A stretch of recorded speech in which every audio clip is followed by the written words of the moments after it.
Hi, I'm Connor. Welcome to Preacher's Projects. Today I'm going to make a toy chest with a soft close lid. Okay, so I actually began this project before I decided to film it, so the ripping and the cutting to size for the frame pieces just wasn't on camera. I started off with 2 sheets of 3/4 inch pure bond plywood, cut everything down to size, and then I started drilling some pocket holes. Overall, there are 64 pocket holes in the frame itself, and I just set them out by size of the frame pieces and just got started. Even with having a nice system like this, I still found that I was missing pocket holes like right there, and then having to go back and drill those holes again. Getting everything done, we're moving on to the frame pieces. So I'm just clamping them down to my temporary workbench and screwing things into place. But there's my second problem, is I picked the wrong size style and screwed those into place. So I had to take everything back apart and then put it together. I'm using a carpenter square to make sure everything's square during assembly, and clamping everything down with a couple of clamps to make sure everything is flush together on the faces. And then once I'm finished with everything pulling together, I check the frame to make sure it's all good.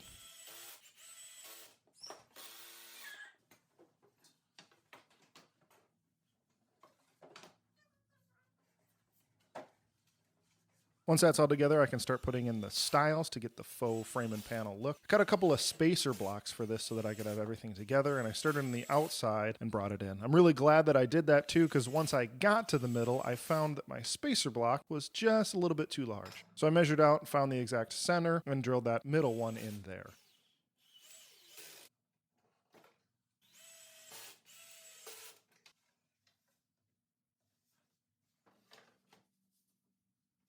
Going over to the miter saw, I cut the other stiles a little bit too long, so I cut one side of those down and then made sure to drill and screw those pocket holes in just a little bit shy of. Not a big deal, it's not a structural piece, it's just to look good. So once everything is done there, I moved on to drilling the pocket holes on the side assemblies. Those are ripped just a little bit shorter so that there's a full 3-inch reveal along all the sides. And then I started putting things together. Clamp things up, and then I actually clamped the other side on so I'd have the unit square as I'm putting in these screws.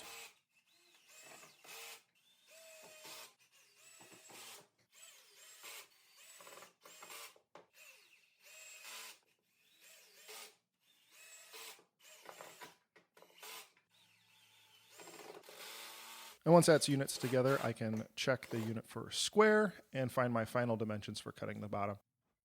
I broke down my second piece of 3/4 inch plywood down with my circular saw and a straight edge.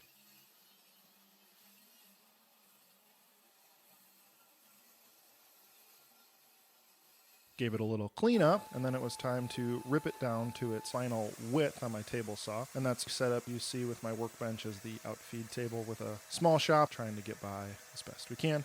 I'm using the factory edge against the fence on my table saw just so that I have both parallel sides. Factory edge is usually pretty good, so I'm not too worried there.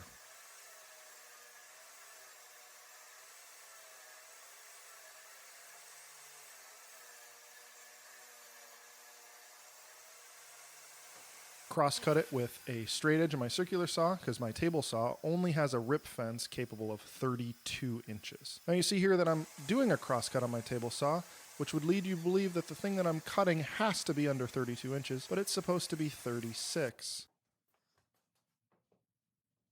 And right about here is when I realize it. Cue the sigh. Okay, so moving on, I used that cutoff piece that I had before to cut the bottom piece, which is not according to the plans and the cut list that I wanted, but it'll still work because I've got about half a sheet of plywood left over. Okay, I set up a sacrificial fence on my table saw to trim out just a little so I could get that snug but not too tight fit. Cutting it to final width here just so I can get it right in exactly what I'm looking for. Testing the fit after each cut. And yes, it does look like it's a lot of moving, but everything's on casters, so it works out pretty well. Once I got that snug fit, I took in some plywood blocks to get the spacing right, and then I was able to cut some pocket holes for the final assembly.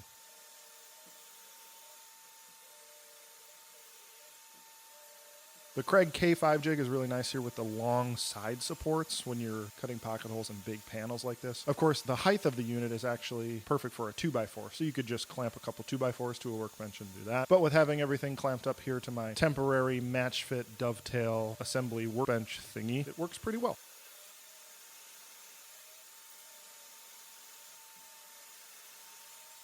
Okay, after that was made, I did a little bit of sanding on the frame, since after everything is assembled, it'll just be a little bit harder. So I'm making sure everything is even on all the sides, breaking off the corners with a hand sander on the inside so there's no sharp edges. And then once everything is ready there, I can sand the bottom piece. You're never going to see this bottom, so I decided not to fill those.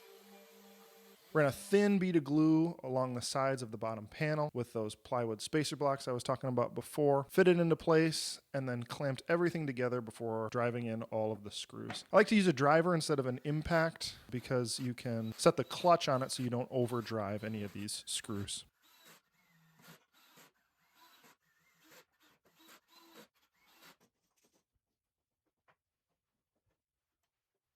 With that all finished, I was able to start cutting the side panels. I ripped those to width and just snuck up on the cut. I've always have a habit of cutting things exactly with my cut list, and then they don't fit quite right. So I'm sneaking up on a lot of these cuts, which is a new thing for me. Marked a pencil line there, and then I'm cutting just beyond that pencil line to make sure. And now we can start cutting the longer pieces from that plywood. And there's another mistake. Cross-cutting this piece as well, just to get it broken down and ready to go. And then I'm cutting just a little bit off of the edge, about an inch, to get that final fit, because I don't have the fence that goes longer than 32. Another sacrificial fence here so I can bury the blade and get just a little bit off of that panel, and then cut both of those panels to their final width.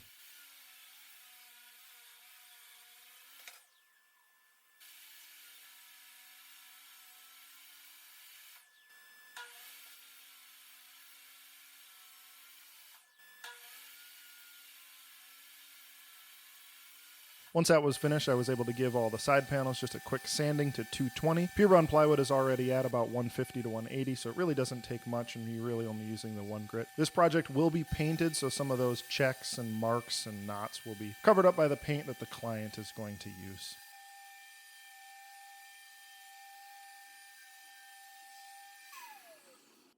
Okay, with that done, I can finally move on to assembly. Ran a thin bead of glue where all the frame pieces will be. Clamped the top together. Pre-drilled, and then screwed in some pocket screws. Now with the smooth shank of the pocket screw, it works as a temporary clamp, and then I'll come in later, pull those out, and fill those with wood filler, since it will be a painted project. I'm just repeating that process on all 4 of the sides. I let the 2 short sides dry overnight so that I could pull those pocket screws out and move on to the long sides the next day.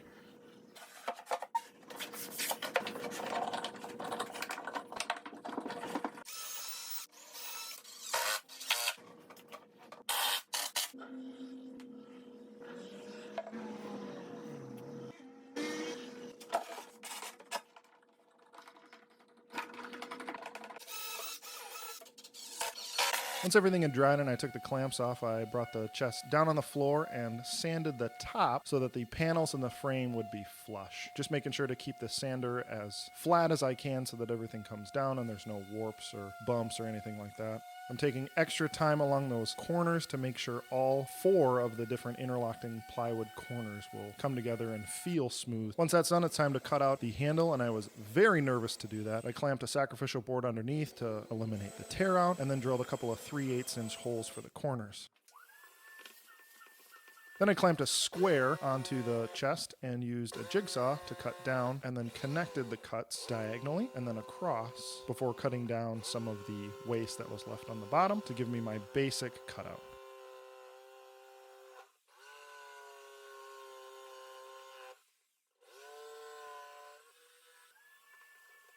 Once that was finished, I flipped the unit back up after a quick cleaning, and I sanded and sanded and sanded and sanded. I wanted confirmation from my wife to find out if that was the look and the shape that she was looking for, and then we can finally move on to cutting out the top. The leftover piece of plywood is a lot smaller than I intended, but I do have enough to finish the project, which is great. So I'm cutting to width and length, and then using the table saw to cut to final width and final length. Once again, using a short setup to cut because I don't have the long table saw fence. A quick sanding on the top to make sure everything is smooth and ready to go. and then breaking off the edges on the top so that there would be no cuts or bruises or anything like that. It's time to start installing the piano hinge, and I pre-drilled and screwed in by hand the first few screws.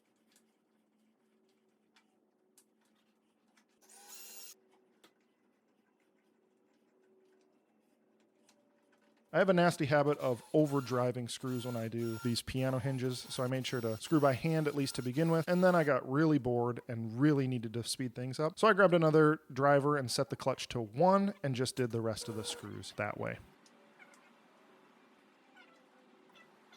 Now I wanted a minimal lip on the lid and the base, so I cut a groove just barely the height of the hinge along my router table here and stomped on a couple of pencil marks that I put on the top of the lid. Once that was done, I was able to clean things up, check the fit, and then start screwing in the hinge on the lid.